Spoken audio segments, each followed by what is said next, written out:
everybody, it's Caitlin, your geeky girlfriend, and don't mind anything that you're seeing in front of my face right now. I am in my car, just on my way home. Work has begun, and so has the commute. But I did finish a book over the weekend, and I wanted to chat with you guys about it. So if you're new here, I'm Caitlin, your geeky girlfriend. You can follow me over on Instagram as well. Same username at your geeky_GF. And as I said, today is going to be a book review video. I'm Caitlin, if I haven't already said that. And this book that I'm reviewing is actually book number 29 for the year. My goal was 24, and I spent a lot of time reading this summer, and it's a good thing because now that work is starting back up, I definitely do not have nearly as much time to read.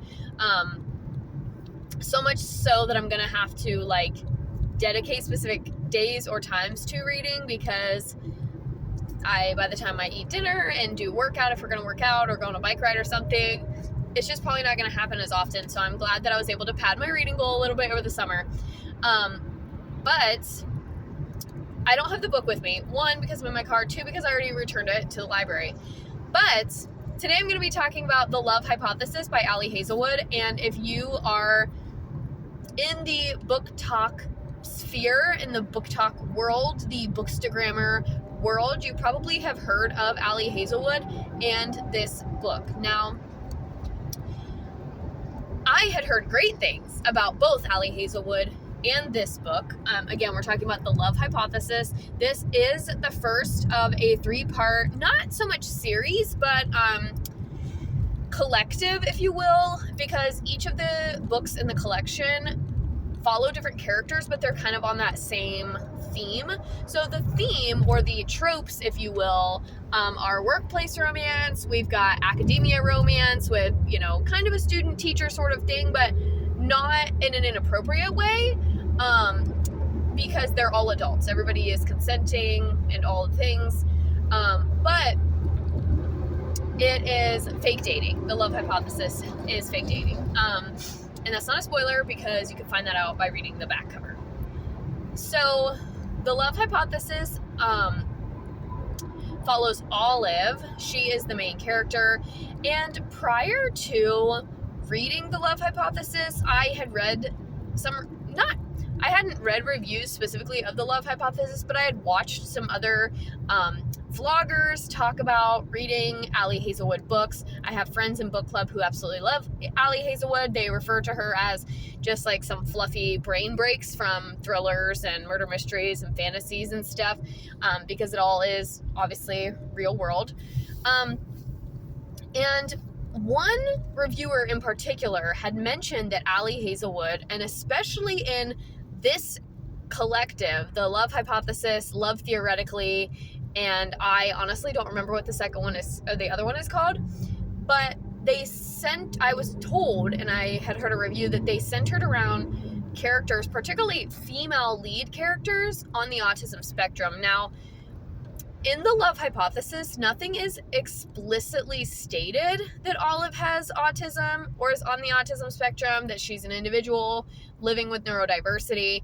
But there are quirks that are noted within the book and that the author made sure to bring to our attention as readers, and things, but honestly, things that might not have alerted me, or that I would have thought were odd had I not went in with the presumption that Olive was supposed to be an individual on the autism spectrum. Now, I know that the DSM no longer uses the term Asperger's syndrome. However, in the field, and for those of you who don't know this, I'm in the field of special education and disability identification and things.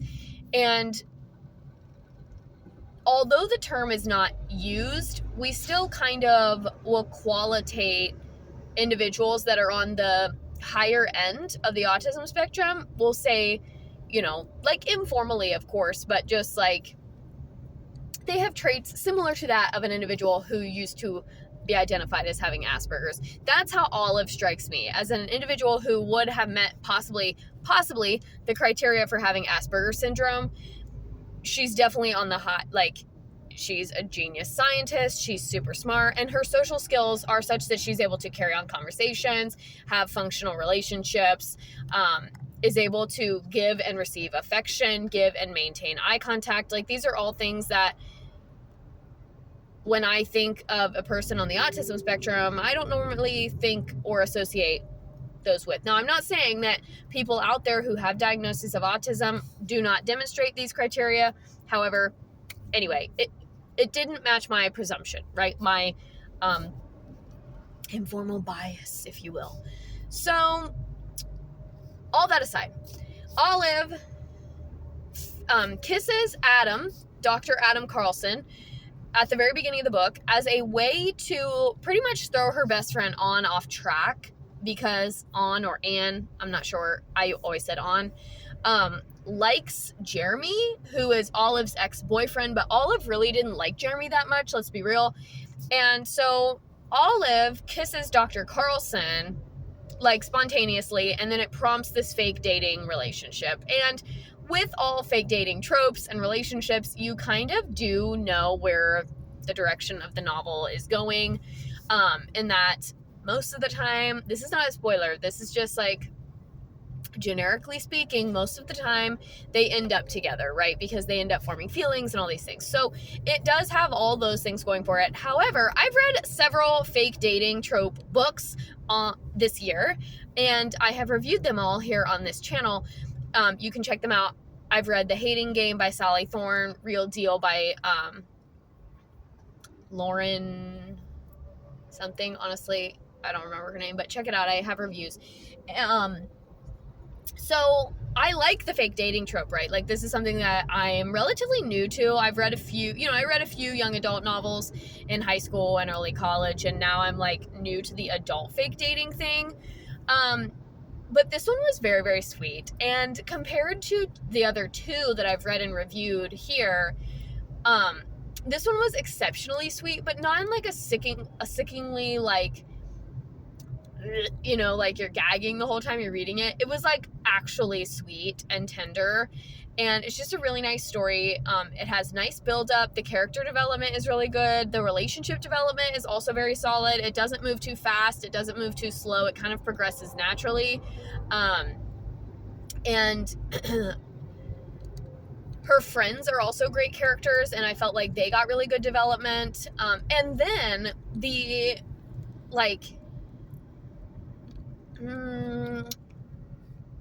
trajectory, I guess is the word that I'm looking for, that the book goes on is kind of fun, and it's a little bit unexpected. Yes, it is the fake dating trope. Yes, you kind of know what to expect, but there are a few things in there that Ali Hazelwood does that did make it a little bit more unexpected and did kind of have you guessing and wondering what was going to happen. And so yeah, overall I did rate it a 4.5. I've rated it a 4.5 on Storygraph, but then on Goodreads, I went ahead and bumped it. I'm pretty sure I bumped it up to a 5 because it was just such a sweet story, and I was just so, like, I actually teared up at one point. It was so cute and charming. I like low-key want it to become a movie, but then I don't want it to become a movie because I just feel like they would ruin it, like all the other books that have been movies that were ruined before them. So I ended up giving it a 5-star, which I was kind of shocked about, and I rated it in 5 stars for a completely different reason than I rated The Teacher, which I did just review, by Frida McFadden.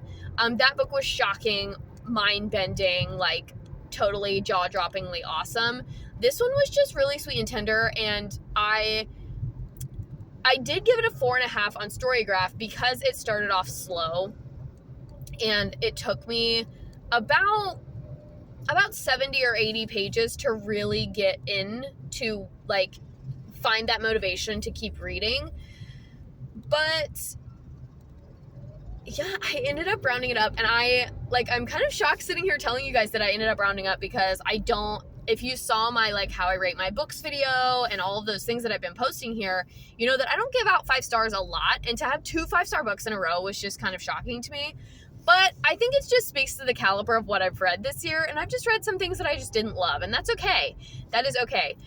So I ended up rating it 5 stars on Goodreads, a 4.5 on Storygraph, and overall, in terms of spice, since it is an adult contemporary romance, I actually gave it a 2 overall, and I'm going to talk about why.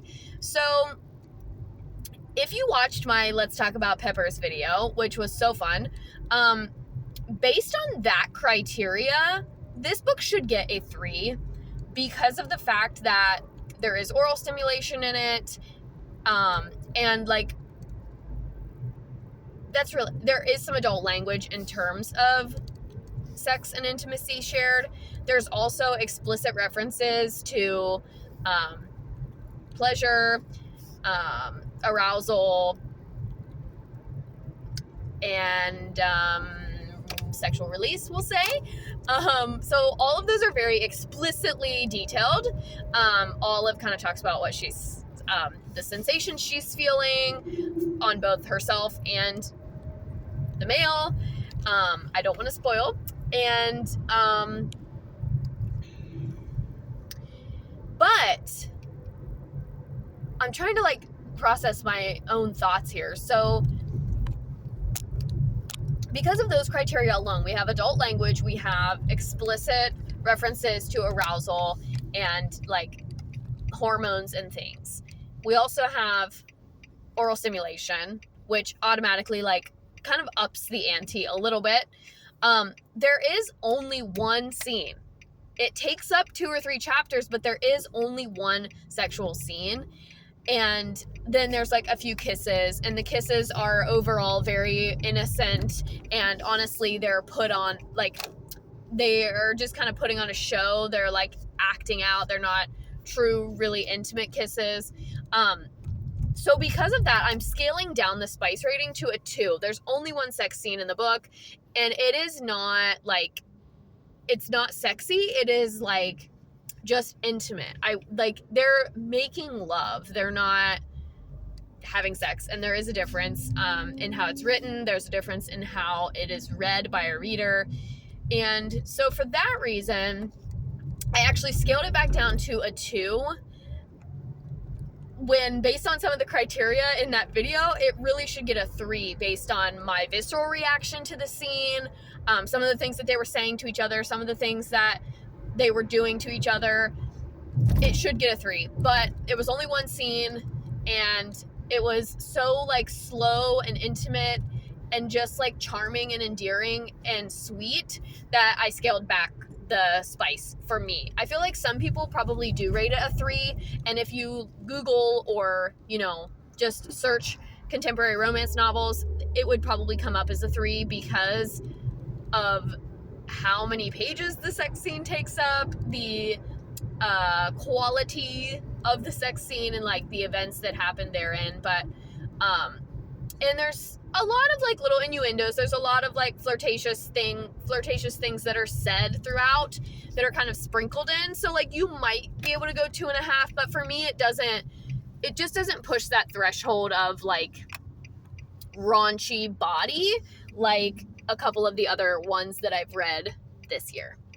So I think that is everything that I wanted to say about this book. Now, some of you will ask me, like, am I going to read any other Ali Hazelwood books? I would say absolutely, especially Love Theoretically.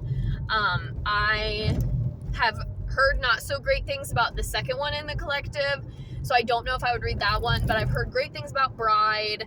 I've heard, a friend of mine loves Ali Hazelwood, has read almost everything, and I would love to read an Emily Henry book and compare the two. I would love to read a Tessa Bailey book and compare the two. So because of this, I have other authors that are now on my list that I want to read and check off and check out. But overall, I was very, very pleased with this book, despite it starting a little bit slow. And I will be reading Love Theoretically. And make sure you stay tuned, because I'm about to drop another review of a completely different book that I read earlier in the year.